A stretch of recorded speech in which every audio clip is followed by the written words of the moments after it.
Hello dear students. Last class में हम लोग ट्रांजिशन सीरीज देख रहे थे, जिसमें हमने ट्रांजिशन सीरीज का जो उसके ग्रुप एलिमेंट्स है 3D, 4D, 5D, 6D सबके सीरीज के इलेक्ट्रॉनिक कॉन्फ़िगरेशन कैसे फिल करना है उसका ट्रिक प्लस उसकी फिजिकल प्रॉपर्टीज भी डिस्कस करी थी। उसके बाद में हम फिर से देख लेंगे, एक दो और एक्स्ट्रा के पॉइंट्स हैं फिजिकल प्रॉपर्टीज में डिस्कस करने के। लास्ट इसमें हमने ये सारे प्रॉपर्टीज डिस्कस किए थे कि ट्रांजिशन एलिमेंट क्या प्रॉपर्टी शो करते हैं, मेटल्स की प्रॉपर्टी शो करते हैं, दैट इज दे हार्ड है, लस्ट्रस है, मेलिएबल है, डक्टाइल है और good conductors of heat and electricity है। ठीक है, इसमें एक्सेप्शंस थे कुछ, जिंक, कैडमियम, एजी और एमएन ये लिक्विड टाइप या फिर सेमी लिक्विड में भी ऑकर करते हैं। ठीक है, हार्ड नहीं रहते कंपेरेटिवली बाकी दूसरे मेटल्स के कंपेयर में रेगुलर टेम्परेचर पे। और this transition metals are very hard and have low volatility. ठीक है, वोलेटिलिटी भी लो रहती है इनकी, दिस ट्रांजिशन मेटल्स की। इसमें एक्सेप्शन जिंक, कैडमियम और मर्क्यूरी का है।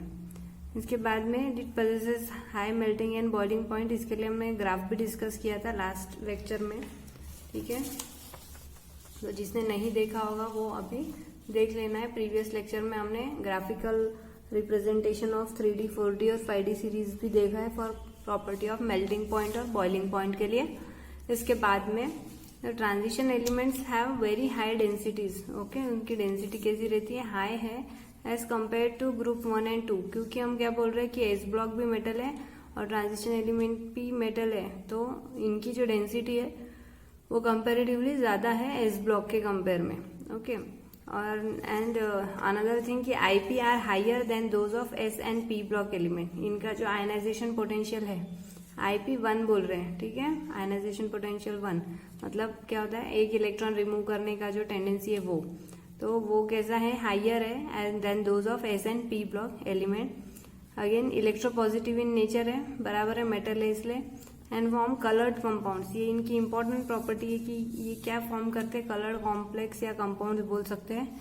कोऑर्डिनेशन केमिस्ट्री में पढ़ने वाले हम लोग कि क्यों ये कलर वगैरह दिखाते हैं, और अभी भी इसके आगे में हम इसकी कलर होने की प्रॉपर्टी पढ़ने वाले हैं डिटेल में। Because it shows variable oxidation state and also it shows paramagnetic, it is paramagnetic. कब रहते पैरामैग्नेटिक, ये भी सब कुछ हम अभी डिटेल में डिस्कस करेंगे आज के लेक्चर में। इसके बाद में it forms interstitial compounds with hydrogen, boron, carbon, nitrogen etcetera. ठीक है, इंटरस्टिशियल कंपाउंड मतलब क्या, हमको मालूम है कि सॉलिड क्या होते हैं, वो सॉलिड जो है क्रिस्टल फॉर्म करते हैं, तो इनके बीच की ये जो स्पेस रहती है इसको हम क्या बोलते हैं, दिस इज इंटरस्टिशियल स्पेस। ठीक है, जो अब क्रिस्टल फॉर्म होता है उस टाइम पे क्या होता है, इंटरस्टिशियल स्पेस फॉर्म होती है क्रिस्टल्स के बीच में। तो इस स्पेस में ये जो एलिमेंट्स है हाइड्रोजन, बोरॉन, कार्बन, नाइट्रोजन, ये ऑक्यूपाई हो सकते हैं। तो इसीलिए बोल रहे हैं कि transition element can form interstitial compounds with hydrogen, boron, carbon, nitrogen etcetera. Okay, next manganese, nickel, cobalt, chromium, vanadium and platinum are used as a good catalyst. ठीक है, रिएक्शन में एज ए कैटेलिस्ट भी use होते हैं। Hydrogenation वगैरह reaction में nickel और platinum का ज्यादा यूज आता है, आप लोगों ने ऑर्गेनिक केमिस्ट्री में पढ़ा ही होगा। ओके, नेक्स्ट टॉपिक हम स्टार्ट करने जा रहे हैं, trends in atomic property of first transition elements. तो एटॉमिक और आयनिक रेडिया मोस्ट कॉमन पता है सबको डेफिनेशन, पी ब्लॉक में हमने बहुत बार डिस्कस कर लिया है इसका definition, what is atomic and ionic radii. Okay, distance between the nucleus and the outer most electron, तो उसको बोलते हैं एटॉमिक रेडियस। तो एटॉमिक रेडियस क्या होगा, from left to right, scandium to chromium जब हम जाते हैं तो atomic radius goes on decreasing, बराबर है, क्योंकि because of nuclear pull. But from chromium to copper it remains constant. यहाँ पर थोड़ा वेरिएशन है, देखो सेम नहीं है। स्टार्टिंग के जो 3 मेंबर है, 4 मेंबर्स, स्कैंडियम से लेके क्रोमियम तक के साइज डिक्रीज हो रहा है, फिर क्रोमियम से कॉपर तक के कांस्टेंट है एंड देन इंक्रीजेस। मतलब कि इस ट्रेंड में देख सकते हैं, देखो स्कैंडियम, टाइटेनियम, वेनेडियम से क्रोमियम तक के साइज जो है वो कम हो रहा है, फिर बाद में मैंगनीज, एफी, कोबाल्ट, निकेल के लिए कांस्टेंट है कॉपर तक, और फिर बाद में जिंक जो है उसके लिए साइज इंक्रीज हो रहा है, राइट। इसके पीछे रीजन क्या है हमने पढ़ चुके हैं, ये रीजन मतलब आई होप ये टर्म क्लियर है। और अगर नहीं भी क्लियर है तो इसके पीछे मेन रीजन है डिक्रीज होने के पीछे शील्डिंग इफेक्ट। पता है सबको shielding effect. The shielding effect of D electron is small so that the net electrostatic attraction between the nuclear charge and the outer most electron increases. ठीक है, shielding effect का ये ट्रेंड था कि सबसे ज्यादा एस का रहता है, फिर पी का, फिर डी का और एफ का। तो यहाँ हम डी ब्लॉक पढ़ रहे हैं एलिमेंट्स, तो इनका शील्डिंग इफेक्ट कैसा है, पुअर है। शील्डिंग इफेक्ट मतलब क्या होता है सबको पता है, फिर भी एक बार एक शॉर्ट में मैं एक्सप्लेन कर देती हूँ। शील्डिंग इफेक्ट मतलब जैसे कि अगर ये न्यूक्लियस है, उसके अराउंड क्या है, इलेक्ट्रॉन्स है, राइट। तो समझो ये हमारे इलेक्ट्रॉन न्यूक्लियस है, पॉजिटिव चार्ज न्यूक्लियस, और इसके अलाउंड इलेक्ट्रॉन्स है। तो ये हमारे शेल्स बढ़ते जा रहे हैं, तो हमारा फीलिंग कैसा है, 4s और 3d इस टाइप का। तो s और d के बीच में अट्रैक्शन जो है वो किससे शील्ड किया हुआ है, 3d के इलेक्ट्रॉन से। पर इसका जो शील्डिंग इफेक्ट है वो कैसा है, पुअर है। हम क्या बोल रहे हैं कि इनका शील्डिंग इफेक्ट पुअर है, तो उसके वजह से न्यूक्लियस और 4s के जो इलेक्ट्रॉन है इनके बीच में अट्रैक्शन कैसा हो जाएगा, स्ट्रांग हो जाएगा। तो न्यूक्लियर पुल जो है वो कैसा हो जाएगा, nuclear pull is more and shielding effect is poor, है ना। तो शील्डिंग इफेक्ट, ये जो 3d इलेक्ट्रॉन्स है वो उनका शील्डिंग इफेक्ट पुअर होने की वजह से 4s के इलेक्ट्रॉन बहुत अच्छे से न्यूक्लियस की तरफ अट्रैक्ट हो जाते हैं और साइज डिक्रीज हो जाता है। तो इसीलिए स्कैंडियम से लेके क्रोमियम तक का जो ट्रेंड है वो डिक्रीज इन साइज है, फिर बाद में कांस्टेंट रह रहे, क्योंकि नंबर ऑफ इलेक्ट्रॉन भी बढ़ जाते हैं। तो इसके वजह से शील्डिंग कैसी हो जाती है, बैलेंसिंग हो जाती है। ठीक है, नंबर ऑफ इलेक्ट्रॉन्स और प्रोटॉन्स दोनों बढ़ने की वजह से बैलेंसिंग हो जाती है, इसीलिए साइज कैसा हो जाता है, कांस्टेंट हो जाता है। और जिंक के पास में पूरा कंप्लीटली फिल्ड है, डीबी और एसबी, तो देयरफॉर उसका साइज क्या हो जाता है, इंक्रीज हो जाता है। उसमें शील्डिंग इफेक्ट बहुत स्ट्रांग हो जाता इलेक्ट्रॉन्स बढ़ने की वजह से, तो इसलिए जिंक का जो है वो साइज बढ़ जाता है। ठीक है,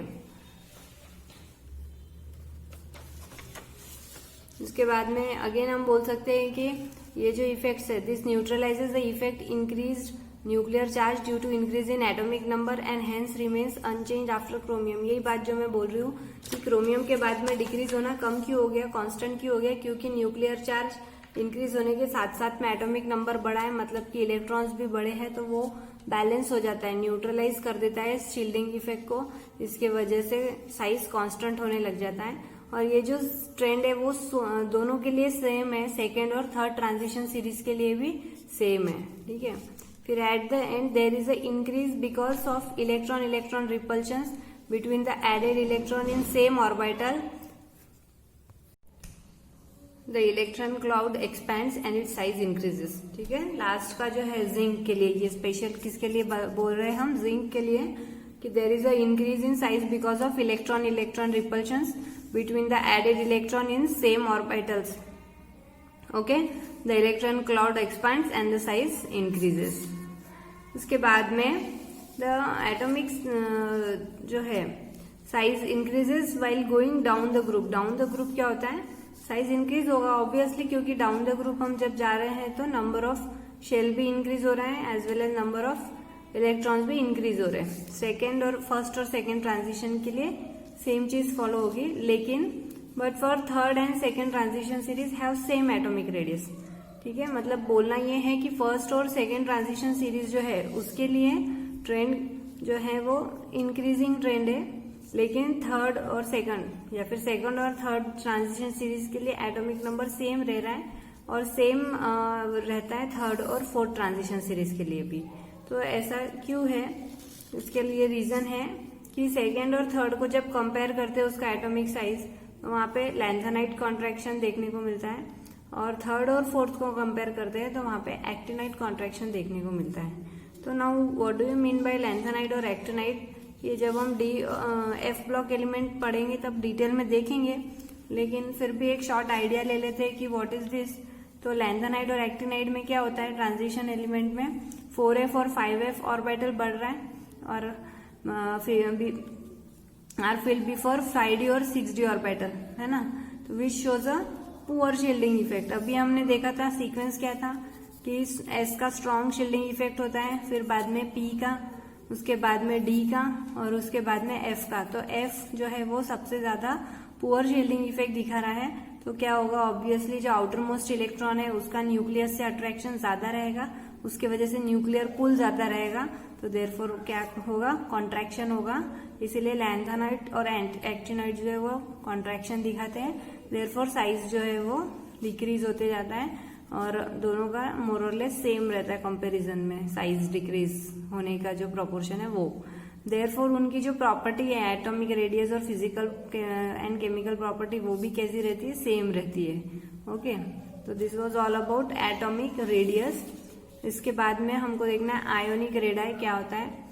एटॉमिक रेडियस जैसा है वैसे ही आयोनिक रेडाई भी है, पर लेकिन because of different oxidation state है ना, अभी हमने डिस्कस किए थे इसके पहले के लेक्चर में इनका ऑक्सीडेशन स्टेट, तो ऑक्सीडेशन स्टेट डिफर होते जाता है, इसलिए रेडाई भी चेंज होते जाता है। तो the ionic radii decreases with the increase in oxidation state. ठीक है, ionic radii decreases with the increase in oxidation state. की स्टेटमेंट क्या बोल रहा है, ऑक्सीडेशन स्टेट इंक्रीज हो रहा है, इसका मतलब नंबर ऑफ इलेक्ट्रॉन लूज करने का टेंडेंसी जो है ज्यादा होते जाता है।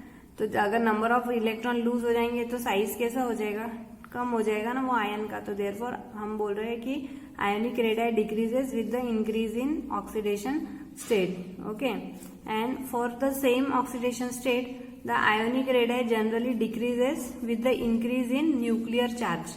ठीक है, अगर ऑक्सीडेशन स्टेट सेम रहा, जैसे +3 ही रहा, तो उस समय क्या होता है, ionic radii generally decreases with the increase in nuclear charge. Nuclear charge increase होते जाता है और आयोनिक रेडाई डिक्रीज होते रहता है। किसके लिए, अगर ऑक्सीडेशन स्टेट सेम है तो। ठीक है, और थर्ड कंक्लूजन कि the ionic radii of the transition metals are smaller than the main group elements. ठीक है, ionic radii of transition element मतलब जो आयन्स फॉर्म हुए, जैसे कि स्कैंडियम को और स्कैंडियम ट्राई पॉजिटिव, इसको हम दोनों को अगर कंपेयर करेंगे तो आयोनिक रेडा कैसा रहता है, स्मॉलर रहेगा देन द मेन, ये है मेन ग्रुप एलिमेंट, मतलब स्कैंडियम जो एलिमेंटल फॉर्म में है वो और उसका जो आयोनिक फॉर्म है, उन दोनों को अगर कंपेयर करेंगे तो ऑब्वियसली जो आयोनिक फॉर्म है वो स्मॉलर इन साइज रहेगा। क्यों, क्योंकि वो अपने इलेक्ट्रॉन्स दे चुका रहेगा, है ना, 3 इलेक्ट्रॉन दे चुका रहेगा, तो फिर साइज कम हो जाएगा, है ना। तो इसीलिए बोल रहे हैं कि ionic radii of transition metals are smaller than the main group elements. Okay, next property देखेंगे हम आयनाइजेशन एंथैल्पी।